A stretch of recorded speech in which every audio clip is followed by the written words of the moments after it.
Welcome back to the PFF NFL show. Trevor, Sikkema, and Jn Ledyard here with you guys for a little Week 13 rookie review. John, we got a great week to talk about rookies, man. So many fantastic performances. We're going to try to talk about as many as we possibly can. Hopefully get to 6-7 of these guys. But it's been a great season for rookies overall. It was a great week in particular for, I think, some names that we haven't really had the chance to focus on yet. That's what's going to be fun about this episode in particular. How you doing, my friend?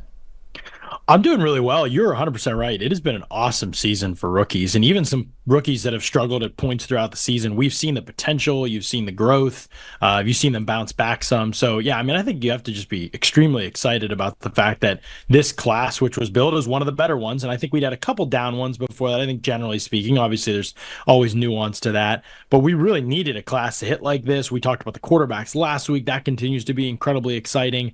But this class, I think, has the ability to have massive impact on the league because of the key positions that are at play in this class out in the NFL already as rookies. So been a very, very exciting year to be able to do a show like this. Yeah, we're going to talk about a couple of day 3 prospects even here on this show that aren't just getting playing time. We're not saying like, oh, you know, they got in the game, good for them, feel good story. Like, they're making high impacts. They're grading extremely well. And so I think you're seeing that trend around the league. They're more willing to play a lot of these young guys, especially with athleticism. I'm noticing that that's a theme amongst a lot of the good young rookies that are in there, is you're kind of just betting on athletes and seeing what happens once you put them in there. And there's one guy in particular that we're going to talk about from that angle that I think you're going to talk about first that is fantastic. But I'll give you dealer's choice about who you want to start with here. We got a handful that we want to get to. We want to get to as many as possible. So who do you want to talk about most here to start off this rookie review show?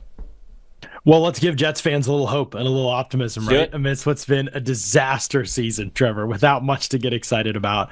Olu Fashanu playing the way he's playing at left tackle now that he has been moved and Tyron Smith is out of there. That has been absolutely a revelation for the Jets, I think, to see him playing at the level that he's playing at right now, getting better every week.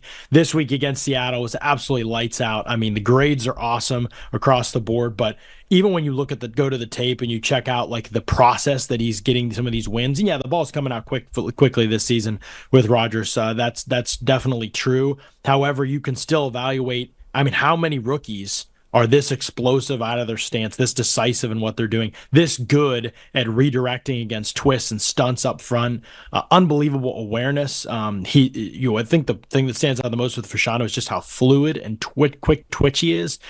You're just seeing everything from a traits perspective that you wanted to see if you were the Jets. And at right tackle, some of this really looked uncomfortable for him at times this season.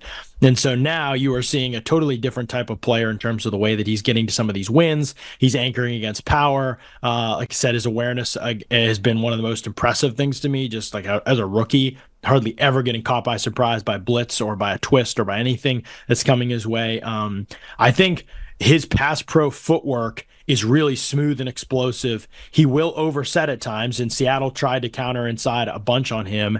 And he's still, even with these oversets, his feet are so quick, he's still getting back inside, and his inside hand has really been strong. That's been one of the most impressive things. He's really protected his frame really well against any type of power rush. So he's not the gate is not opening very easily when you're rushing against Olu Fashanu right now. And so that kind of stuff in pass protection, especially if he can cut down on some of the oversets, is just incredibly exciting. And then the run game stuff is great. I mean, he's doing backside cutoffs. He's getting guys on the ground, second level blocks. He's pulling and getting into space, and his pad level can get too high, and that's going to be the main concern with him, I think, especially in like 1v1 exchanges. Can he sustain and stay on blocks?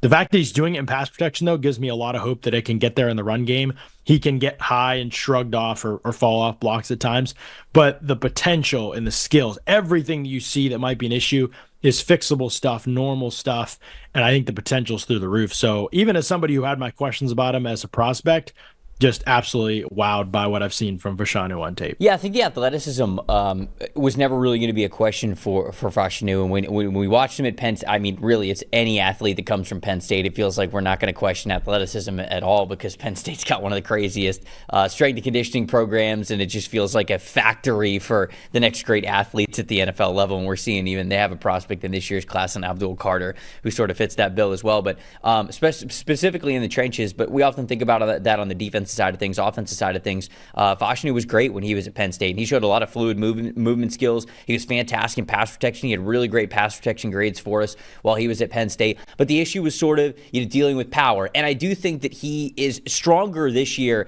than he was when he was at Ohio State. That's still something that I want to see him get better with. But I figured it would take him a little bit of time at the NFL level. I will agree, going back and watching the Seattle game in particular, getting caught with inside moves is something that burned him a couple of times in that game. Now, I cannot remember exactly who the rushers were that he went up against that made the inside move. It felt like they were a little slow themselves to kind of like cut inside and really get up to the quarterback. If it was some quicker pass rushers, I think that maybe that's an even worse pressure that he's letting up with how much he was oversetting. But like you said, this is stuff that you're going to experience in the NFL when you are starting for the first time. And for me, his struggles that I have seen this year are more about I have not played enough NFL ball yet, as opposed to like there is something where I go, man, I don't know if he's ever really going to be able to do this. I agree. I think the pad level is a little high. I'd like for him to be able to sink a little bit deeper, whether that's a flexibility thing, a strength thing, a balance thing, whatever it is. Maybe he's just going to be a little bit more upright in his pad level, but I'd love to see him sink a little bit lower if he can stay a little bit more explosive in his legs to where, yes, when he can anticipate those inside moves even better, it's like, boom, he's putting his foot in the ground. The second the edge rusher's putting their foot in the ground to cut back inside, he's doing the same, because mirror ability of pass rushers is something that really stood out when he was at Penn State. So the struggles that I saw from him earlier in the season, yeah, he's kind of getting thrown around the lineup. He's getting inserted here and there. It's not really ideal. You want to like go through practice and know that, okay, I'm going to be the tackle here. Let me get chemistry down with the guy who's next to me. So you're not changing any of that. As of late, it's been a lot better. It felt like there were some very green struggles that he had, just inexperienced struggles that he had earlier in the season that I think people were a little bit worried about. These last 3 games in particular, I would say these last 2 are much more concrete and sustainable evidence moving forward to saying this is the player that Fashanu is going to be.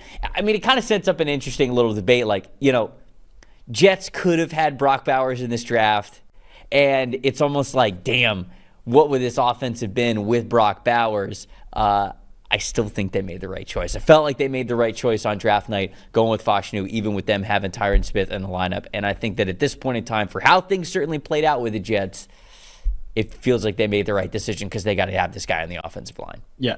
For how things played out is a good way to put it, because if the Jets are like really competitive and like a piece away, then Bowers would have been like, unbelievable if Tyron Smith had played up to expectations. Right. It certainly wasn't the win now move that a lot of people maybe expected them to make. But because they disappointed so much, it's actually going to turn out to be the perfect move, Trevor, because I think obviously Tyron Smith, I'm sure, is not going to be back here. So it's going to be Fashanu and it's going to be Morgan Moses at that point. And so, assuming he's back as well. And that is what it should be. And so I think it projects them really well into the future here, which is going to end up being the most important thing. But as you said, was not certainly the plan when it started. So you can look at the process and say, well, maybe they should have done something different, but it is going to work out for them, which not a lot's worked out for the Jets in a long time. So I give them a win in this category. All right, the first player that I want to talk about here, bring to the list, is Ladd McConkey. And Ladd McConkey has had a good couple of weeks, a good season overall, I'll just say that, but a good couple of weeks in particular. This past week was his best. So he had 117 receiving yards for the Los Angeles Chargers. They only had 147 yards passing. The man had 117 of Justin Herbert's 147 yards passing in this game. He was the entire offense. The next closest player to McConkey's 117 receiving yards was Quentin Johnston, who had 12. 46.2 threat percentage for Ladd McConkey. He was the 9th receiver taken. I'll list off all the receivers that were taken above him in the 2024 NFL draft. Marvin Harrison Jr., Malik Neighbors, Rome Odunze, Brian Thomas Jr. Those are sort of the obvious expected, probably first 4 that we had off the board, those first rounders there. But then in the first round, we still had Xavier Worthy, Ricky Pearsall, Xavier Legette, Keon Coleman then at the beginning of the second round, and then Ladd McConkey as wide receiver 9. And I can understand why, right? I mean, when you look at Ladd McConkey, yes, a very productive receiver when he was at Georgia, but 28th percentile in height, 17th percentile in weight, 9th percentile wingspan, 10th percentile in arm length, and 6th percentile in hand size. He's a small dude. I mean, I don't think this is like overly insulting in any way, shape, or form, but like Ladd McConkey looks like me out there. If I were to put on NFL pads and NFL helmet, and I would look like Ladd McConkey. I would look like I did not belong out there. And yet this dude is not only showing that he belongs when the ball is snapped. That's where things get very different between Ladd McConkey and myself once the ball gets snapped. Might be able to look the part pre-snap, but certainly can't look the part post-snap. John, it's the quickness, though. That is, we talked about how great Ladd McConkey is when he was at Georgia. We talked about this at the Senior Bowl as well. I remember day one of the Senior Bowl last year. You know how they do the one-on-ones, and the one-on-ones are obviously a lot of fun. Everybody brings their phone out when the one-on-ones are going on, specifically with wide receivers and corners, because they want to tweet out the practice clips and they want to have all that stuff out. You could tell the corners on the other team, nobody in the rotation wanted to go up against Ladd McConkey because they were like, we're gonna get cooked. I'm gonna get cooked on social media. My friends and family and these fans are gonna show me getting cooked by Ladd McConkey because he's too quick. I can't cover him one-on-one with the whole field. No safety help, no defensive help. And that is what ended up happening in the first day. But you see that translate to the field, especially on days like the one that they played this past week against the Atlanta Falcons. It's not just the fact that Ladd McConkey's separation scores are high, in my opinion. It's the fact that he separates almost immediately. The quickness, the foot quickness that he has, and the short area acceleration. I mean, this guy is winning and creating separation immediately out of a route and immediately when he gets out of his releases. And that gives a quarterback like Justin Herbert so much confidence because he'll hike the ball. He could glance over at McConkey, and McConkey's basically like already winning the route. And he almost has time to sort of like look in his peripheral, like, okay, did the safeties move a certain way? Did the linebackers move a certain way? Should I look to a different receiver? Because I know I have McConkey. Like, McConkey's going to be open. He's already gotten open. So it's that sort of confidence to where he lets his quarterback know so quickly in the route, hey, you throw me the ball and I'm going to be open. We're good to go here. That's how you get to a 46.2 threat percentage in the offense. 50% of the throws are going your way. More than, like 80% of the receiving yards are going your way. It's when you have the ability to win so quickly. And it felt like he was the most obvious scouting report in the world. And it's manifesting right here in this week and other weeks that we have seen so far this season. So McConkey's been exactly what we thought he was going to be. And that's a really dang good wide receiver at the NFL level.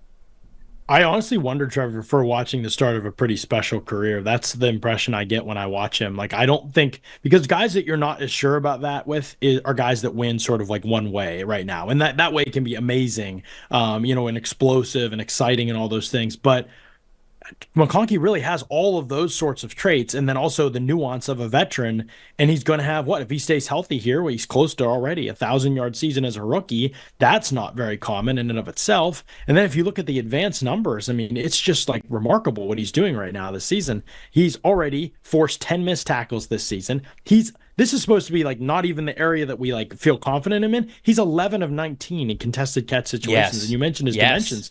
This is not a big guy, but his ball skills are exceptional. His hand strength is exceptional. Oh, by the way, he's averaging 2.38 yards per route run. So, I mean, everything you want from a player, he does. And he can play inside or outside, and he can beat press coverage. I mean, the Falcons had no answer for him when they were in zone. So they put A.J. Terrell on him, and they go man coverage, and he beats A.J. Terrell off the line of scrimmage. It's just, I don't know how you stop him. He's like looking like that kind of player this year. And slowly the Chargers have realized that throughout the season, and they are running a ton of their offense. He is first in the progression all the time in that offense because they know how dynamic he can be at any level of the field. So to see that as a rookie, his size is the thing that gives you some level of hesitation, but it just hasn't shown up as an issue on tape. And teams are trying to do everything they can to take him away. And for the past 2 months, really, it's just been, he has been completely dominant in an offense that honestly has become more of a pass-heavy offense, become more of an air-it-out offense. But for a while, especially to start the season, they were not even really trying to air the ball. They were trying to ground and pound and old school Greg Roman. And now it is just like, this guy is so good. We've got one of them ones, as they say. And I think they're trying to change what they do to be able to account for that. That's a difference-making player as a rookie. So he should be in these Rookie of the Year conversations for sure. Obviously there's some really good candidates candidates this year.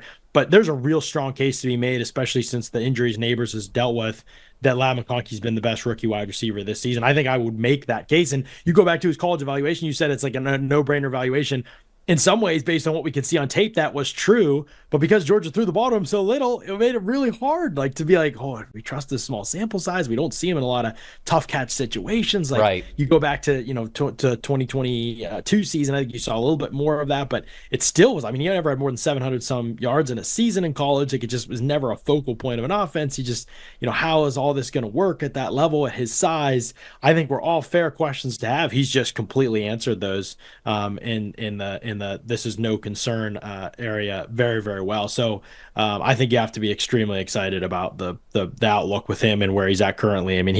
He's legitimately putting together a season that could be considered for Pro Bowl, All-Pro type of honors. Yeah, no, I think that's a good way to put it. The things that we knew he did well, we're seeing at the NFL level, but we did not see a lot of it. And the strength stuff, they use him as the X. Like, they use him as the X on the outside, on the line of scrimmage. They'll have him in contested catch situations. So, I should say, his scouting report, a lot of the things that we saw of him at Georgia, they're translating to the NFL, and there's even more things that he is doing well. So I think it's a good way that you put it. Who's the next rookie you want to talk about here? Well, I think we should talk about, let's stay with the LA theme and talk about Jared Verse, because the season he's having, I felt like, we've talked about it a little bit, Trevor, but it's statistically, because he only has 4.5 sacks, I think. I don't even pay attention to counting stats, so I had to look this up before. I think PFF's got him with 6, I believe. You guys have, if I remember correctly. And so 4.5 sacks, is that going to keep voters from choosing him for Defensive Rookie of the Year? His teammate, Braden Fisk, has more sacks as leading rookies in sacks right now, I think, with 6. And Fisk has had a good season for sure. He's been solid. I think there's some up and down elements to his game, but it does tend to be a statistical based award. But Jared Verse's tape is one of the wildest experiences I've had watching anybody in the NFL, especially a rookie, Trevor. He is just killing everybody, like physically killing everybody. Who gets to the NFL and gets stronger immediately? It's unbelievable. And hardly anybody in the NFL wins purely off physical dominance. It's just very rare. You go back to a Reggie White, and that's who Jared Verse sort of reminds me of, to be honest, is the throwback comp. But you go back to somebody like him, and you're like, okay, this guy physically manhandled people constantly in the NFL. And you look at his numbers and where he's at on the all-time sacks, and you're like, okay, that's a unicorn type of player at a time where there wasn't this level playing field in terms of play strength amongst players, in terms of physical ability amongst players. Jared Verse, and obviously the big question with him, because it's such an outlier, will be whether this can be sustainable for a longer period of time as teams get tape on him and kind of know, okay, this is what we can expect from him. Every week you turn on the tape, he is just blowing people up at the line of scrimmage. And he's not even the biggest guy. That's the thing. It's so crazy. It's pad level, it's hand placement, and it's just unrelenting passion to just bury everybody that he's across from. The Saints tried absolutely everything. Including blocking him with tight end, which I have no idea why they thought that would work. But several times throughout the game, they left him one-on-one with the tight end.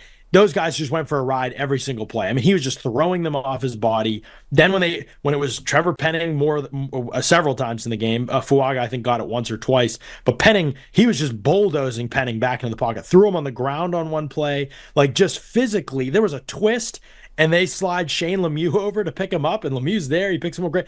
He hits Shane Lemieux so hard, Trevor. Both of Lemieux's feet are off the ground at the point of impact. An offensive lineman with both feet off the ground. That it just does not happen. And even when these guys are in his way, okay, ball's getting out, the toll he is exacting physically on everybody that plays him. Trevor Penning looked like he wanted to stop playing by the end of the game. And Trevor Penning is a bully on the field. Yeah. And it's just unbelievable how physical he's been. And this season, the stats bear it out. 55 pressures, third in the NFL. Amongst defensive linemen edge, or amongst any players, I guess. 28 stops this season, which is tied for 12th amongst all defensive linemen and edge defenders. That is compounded by the fact, Trevor, that we've talked about this.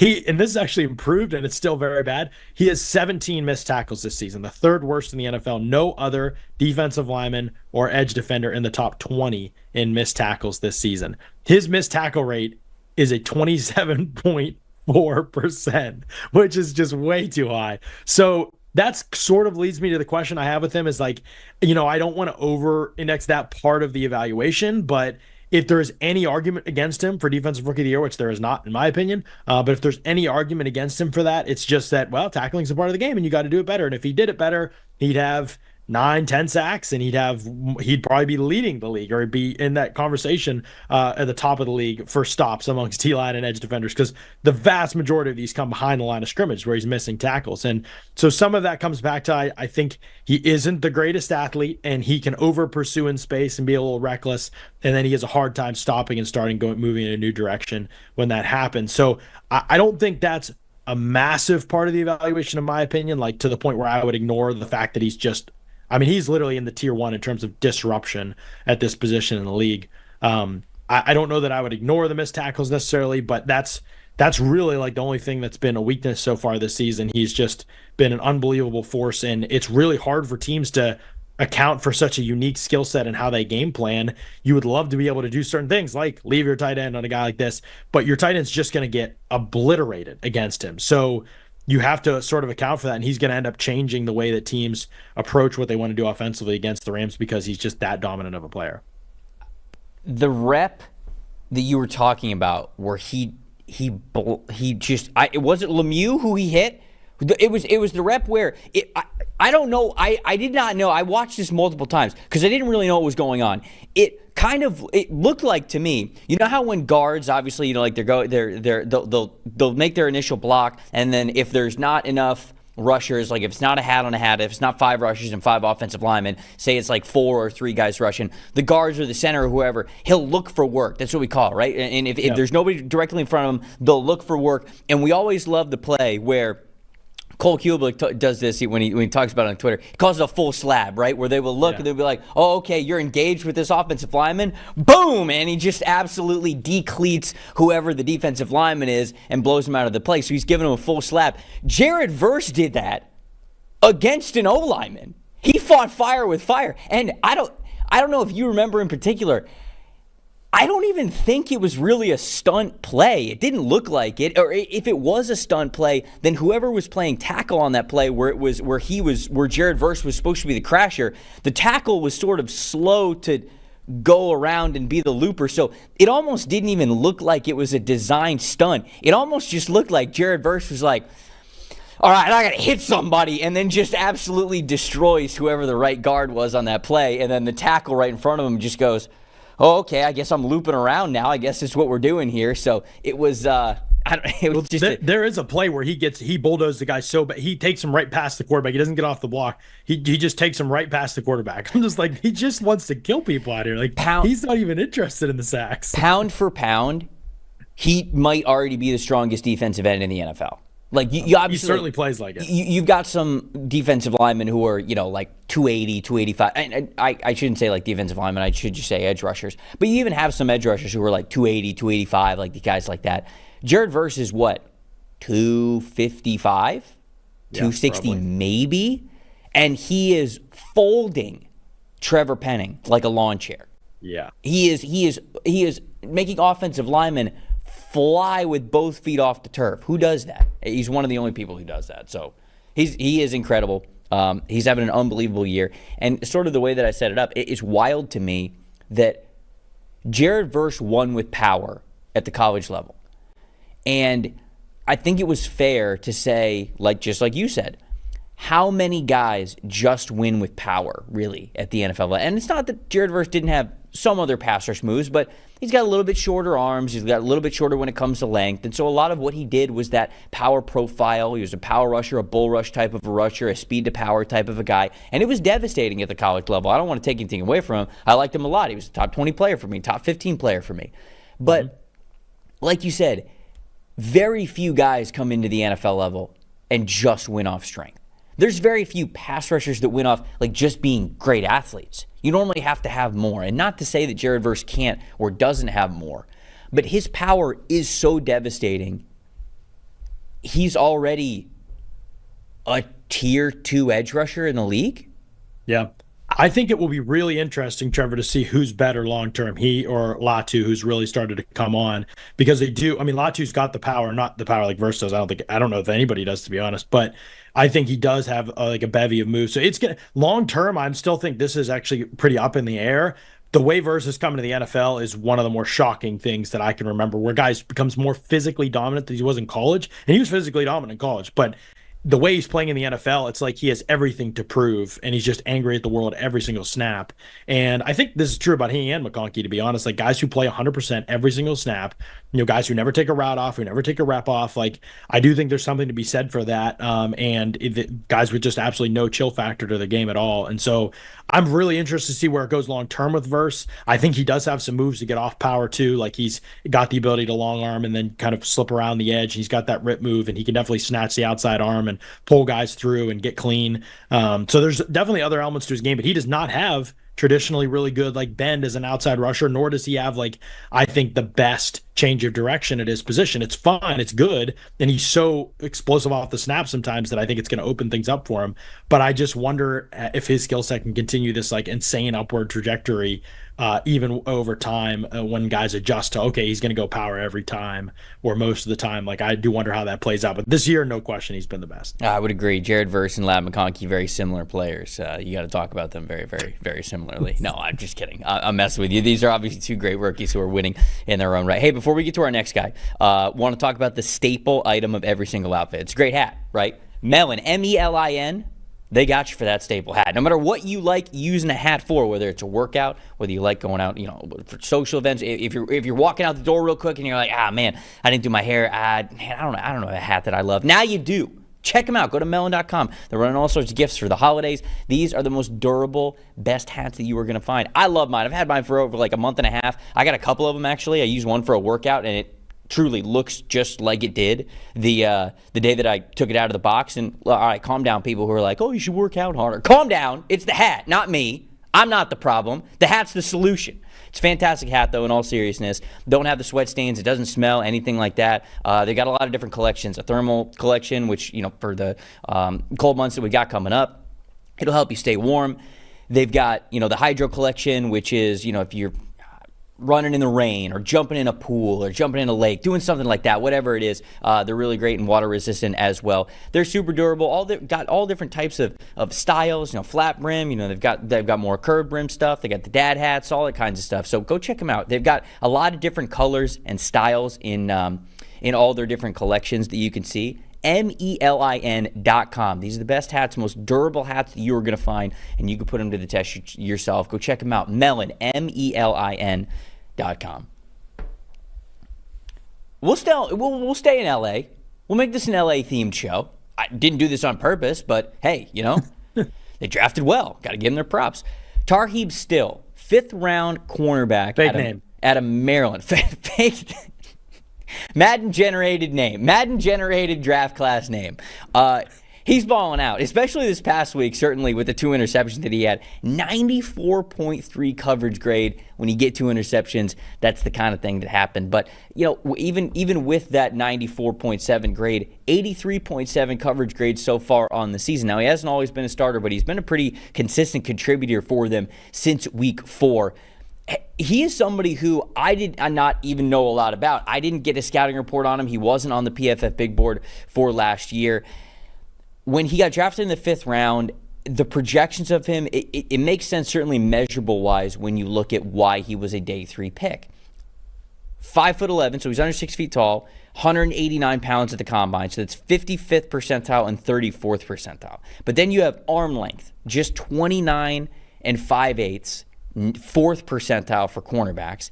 40-yard dash, 4.52, 35th percentile. Broad jump, 120 inches, just 34th percentile for a cornerback. So this guy wasn't big, he wasn't strong, he wasn't fast, he was not explosive when he was at the combine. John, normally not a great recipe when you were a cornerback, when those are the things that you have when you're coming out of Indianapolis.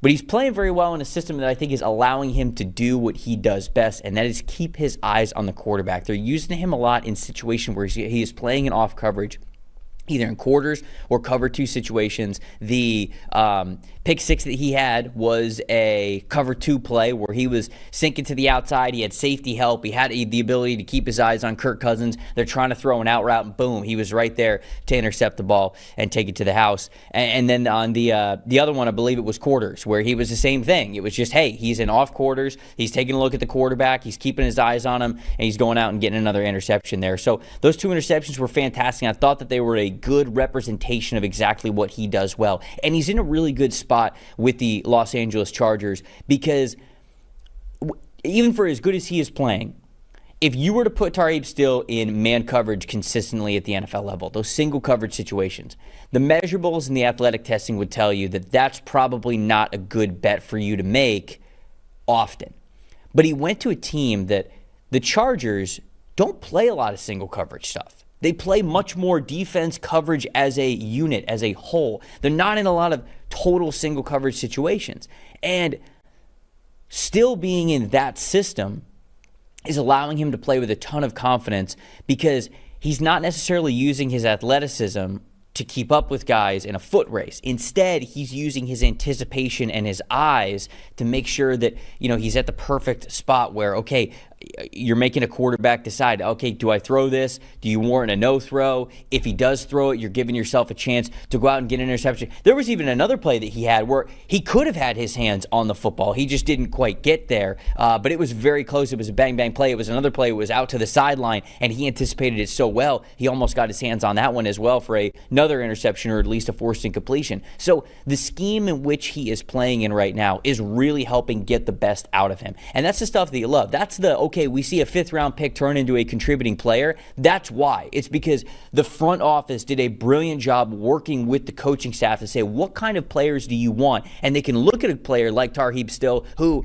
on paper, when you look at the athleticism and the size and all that, does not jump out of the screen. But when you watch the tape, you go, no. He sees the game the way we want our corners to see the game. He has the skill set to play the type of coverage that we want to play as a team, and that's how you see a guy really stand out. So a fantastic day from him. It's going to be one of the highest graded single game grades that we have for anybody in the rookie class this season when you get those 2 interceptions. And so just a fantastic day for Tarheeb Still, and the way that he was able to play this past weekend. Yeah, perfect scheme. By the way, we need to check who measured him, because he does not look that small on tape at all to me. I don't know. I agree with you. It looks like he's got more length to him. Percentile arm length? But what do we? If I can't trust the guy measuring prospects of the combine, we got to find him. What can I trust in this life? We got to find who it was. That's a 4th percentile arm. Like, I was shocked to hear you read that. That is crazy to me. He looks physically fine. But again, going back to what you said, the scheme is everything in this situation, because one of the things that the Vikings do this too, right? You can find players to fit your scheme, because you don't need your players to be able to do everything in the scheme that you're doing. What you run and the elements and different things that you do funnels the ball to certain areas. And that's how the Chargers are built. That's how the Vikings are built, even though there's some differences between them.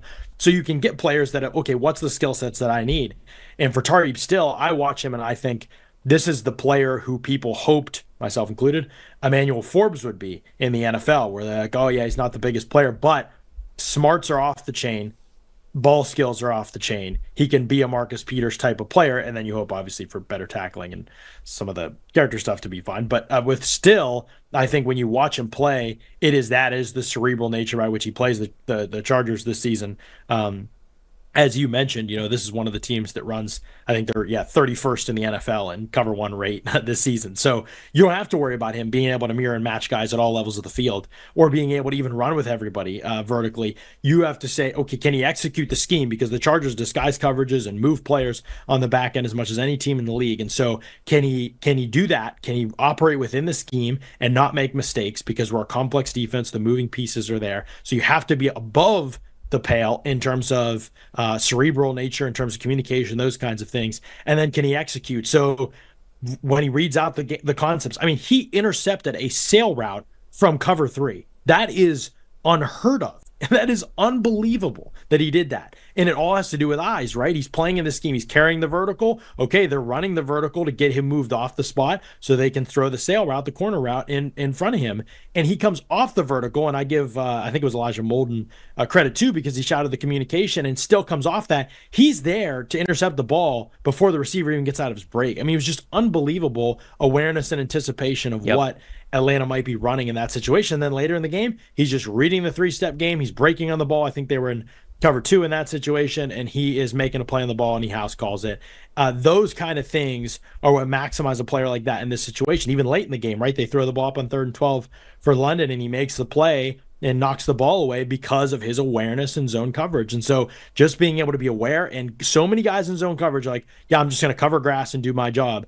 The difference making guys where we recognize, oh, this isn't just a fill in the blank type of player, where this guy could actually thrive in a scheme like this. And the guys that say, no, there's a receiver, this is a route concept, this is likely what I'm going to be playing. I take a tiny bit of a chance and I play it that way so that I can make plays. And that's where you get the players that move the needle. And if you watch the Chargers play defense, it is unbelievably aggressive in a heavy zone coverage scheme, and still just is like a perfect fit for what they're trying to do. So it has been a blast to watch him. He had an unbelievable game against them. Yeah. I'm looking at this, the first interception again. You're right. It's cover 3, and it's played so unbelievably well, because you're right. Making that play on the ball in cover 3, that's normally a cover 3 beater, right? That's you're going to get the outside corner to follow with the vertical route, and you're going to have a guy be able to come through over or underneath. And the only way that you can really be able to make a play on that ball, the way that they were currently set up in the coverage you were going up against, is if they do exactly what they did. And that is, you can see on the play, Elijah Molden's the single high safety in the middle of the field.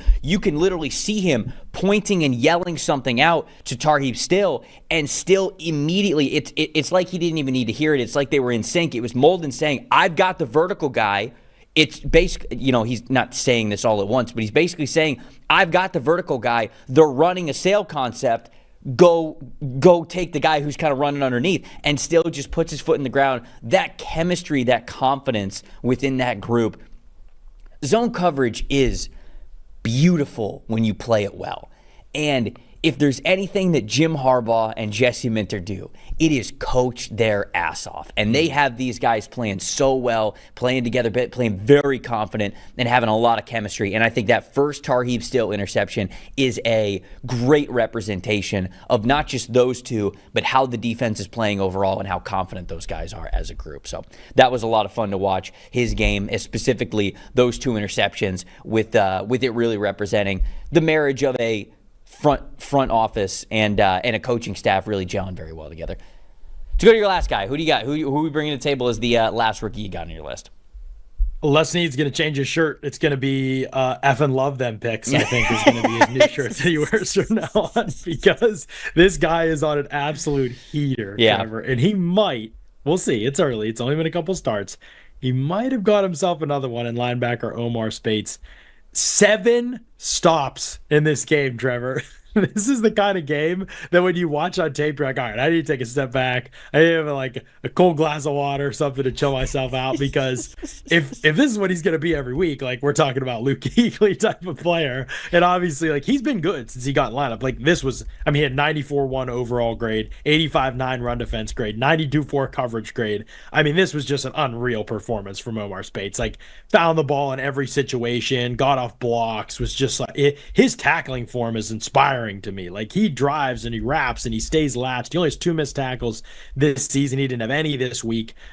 His ability to find the ball through trash, he plays around blocks well. Any stretch concept, or any time the Saints who tried to extend the line of scrimmage horizontally, his ability to play really under control and not reckless and take the best path to the ball and fit the run well, I think was awesome. The power runs, the more vertical concepts that came right at him, he was a little bit slower to recognize and come downhill against those. It's still funny. I think 3 times in this game, a lead blocker hit him at the second level. He hadn't moved an inch upfield, and he didn't move an inch backward either. Like, it was like, okay, well, I'd love you to meet that blocker in the hole, but the fact that guys are hitting you at full speed and you're on your heels and you are not giving an inch, I mean, his anchor is crazy. So he's just not getting driven anywhere by blockers, even when he doesn't avoid them.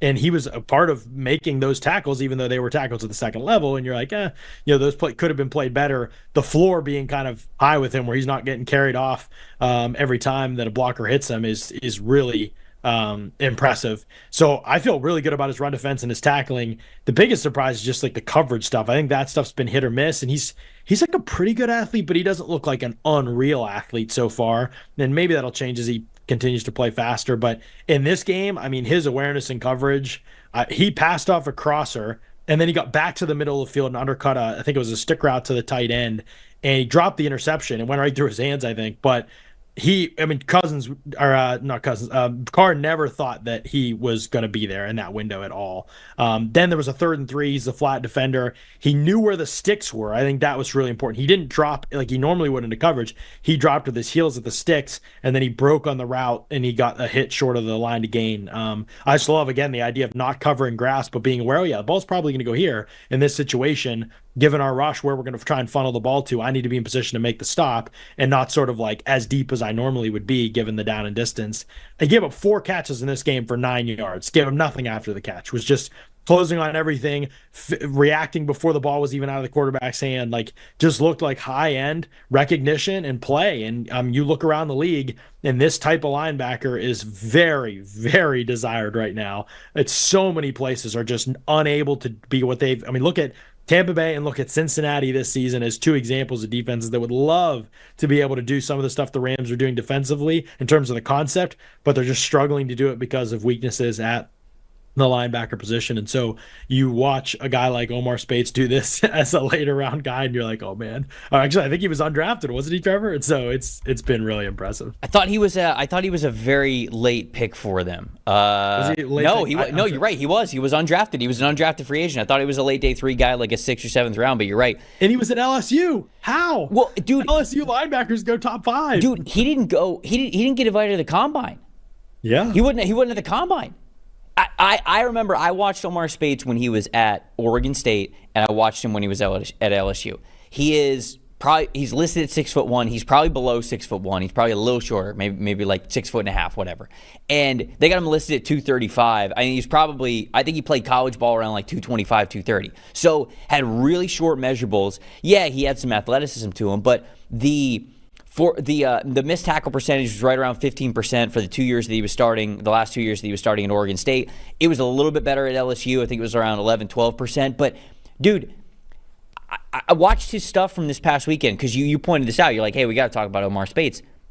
He doesn't miss a step. It's like he's been in the NFL for 8 years. It's just that was the crazy part to me, is that when you watch linebackers who so very confidently move, those are the guys that are obviously making all sorts of plays. I mean, there was a play where he was covering a running back out of the flat. This might not have been this weekend. It might have been a previous week. I can't remember. But like the second the running back even turns his hips to go to the flat, his foot's already in the ground and it's going exactly where it needs to go. Zero hesitation. The anticipation is unreal. They have this guy so streamlined for exactly what he needs to do, and he's doing it at unreal speed. And the tackling for him is crazy too. He is a smaller linebacker. He's got shorter arms. And so that's what I was kind of worried about. I was worried about him holding up strength-wise. I was worried about him being a good wrap-up tackler when we got to the NFL level because of the lack of overall weight and then the shorter arms. You combine that. Dude, he's putting people straight into the shoulder, and he is bringing you down. You talked about no yards after catch. There's a couple just straight-up times when he's meeting guys in run defense where, boom, he just puts his shoulder right into it. He does not give an inch at all whatsoever. And when you look at him and when you watch his profile in college, he didn't really present that to you. So when people go, wow, how did Omar Speights go undrafted? He didn't even get invited to the combine, and then obviously he doesn't get picked on draft weekend. It's because of a lot of these concerns. And when you watch this last week's game in particular, you don't see any of that. All of those weaknesses are mitigated. Now, I'm not saying that they can't creep up now just because of who he is and how he's built as a player, but when you are playing this fundamentally sound, this confident, this aggressive, that's what we get. We get late round or even undrafted gems of guys who could play in the middle of the field, and they're playing very, very well. So, And obviously be huge for the Rams too, because remember they traded Ernest Jones and they really haven't had any of the other guys on their team be some panacea for them at linebacker. So I think having Speights play at that level for them, if it can continue, would be like a massive need for a defense that's totally rebuilding itself through the draft. I mean, basically the whole defensive line. Yep. And then if you could start at the next level too and get your key linebacker to be at that level. So we'll see. We just need way more sample size, especially because there are some size and athleticism. We're like, oh, how will this play out? But in this game, no doubt. And so far in a starting role, he's been really, really good. It is funny though, because you go on Twitter, anywhere you go, people are like, Omar Speights was terrible in college. Like, I don't know what this is covering. Everybody. Like, I don't remember there being any fans of him out there at all. So whenever you see an outlier like that, doesn't mean everybody couldn't be wrong. It's just you want to hesitate. You want to be cautious a little bit because people weren't seeing this before. And so will a larger sample size expose some things? But his career is off to a great start. And he was amazing in the preseason, too. I know it's preseason, but that was why they felt like they could trade Ernest Jones, I think, is because of what Speights was showing in the preseason. And I watched the preseason tape after they traded Jones, and I was like, wow, I'm excited to see this guy in real games, and it's been pretty good so far. Priors be damned. This is the fun stuff, right? The gems that you find, the guys that make it, that had a mountain in front of them to be able to make it as contributing players in the NFL, and it looks like Omar Speights is one of those guys. Last guy that I'll bring to the table, Pittsburgh linebacker Peyton Wilson. So from an undrafted linebacker to one of the first linebackers that we had off the board, or one of the higher rated ones, he was LB1 in this past class for me. Wilson's playing fantastic. When you look at just the last month, so the last 4 games, 91.0 overall grade on 102 snaps. So not a ton of snaps, but over 100 snaps over the last month. This past week, he had an 81.5 grade against the Bengals, 77.5 pass rush grade, 76.6 coverage grade. Dude, I loved everything about him, and we're kind of wrapping up the show here, but when I watched him at NC State, I felt like he had the athleticism, I had the physical play, the awareness to be able to make all sorts of plays, basically everywhere all over the field as a pass rusher, as a run defense player in coverage, and we are seeing that now manifest with the Pittsburgh Steelers. Very clearly, he got drafted later than he should have because of the medical concerns with him, reportedly not having ACLs in his knees, but maybe you don't need ACLs. I don't know, because this dude's playing fantastic. You're a Steelers fan, though. What'd you think of Peyton Wilson? I think he's been good. Yeah, I think it's been promising for sure. I think he hasn't had any game, similar to what we just talked about with Speights or some of the Cooper games that we've seen, but he's just been pretty steady. He doesn't make a lot of big mistakes. He's missed a couple tackles early in the season, but even that stuff's cut back. He really plays within the system really well. He's gotten more snaps for them. They feel like he's a better coverage option. He has been totally solid in that area. He makes tackles in space. He is, when he's been asked to blitz or provide pressure, he's been able to be effective enough in those situations. And so I think he's been really good. There hasn't been a lot. I mean, he scored a touchdown off the Herbig strip this past week. I'm sure that helped the grade, but I don't think there's been like a lot of like, oh wow plays, but he looks like a guy who can definitely be like at least a solid starter. And then one of the biggest things is just athleticism. Like he's just fast and he plays hard and he's physical. Yep.